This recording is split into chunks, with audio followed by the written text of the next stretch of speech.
this is lined up exactly as we are along Dempster Street, which is over there.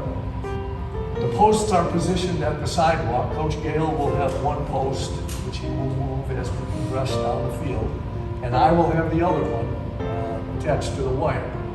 So what will happen is I'll pull the wire as tight as I can. Nobody do anything until I say, "Mark!" Right up against the light, right up against it.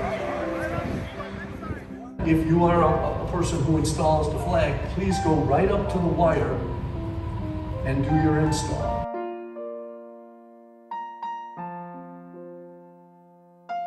I'll assign you a color to line up there, and you follow that color all the way down.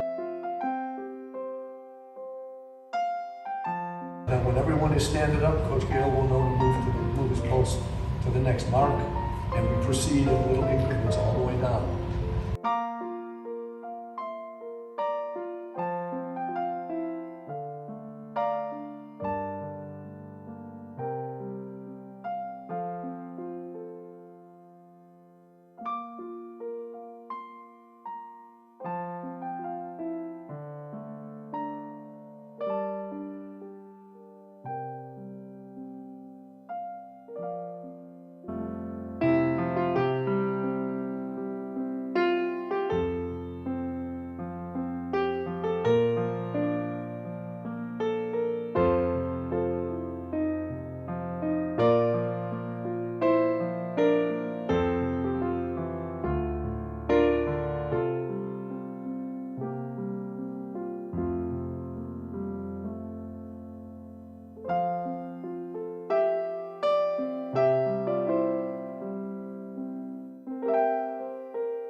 So please remember that actions speak louder than words, and that is why we choose to do something rather than just say thank you.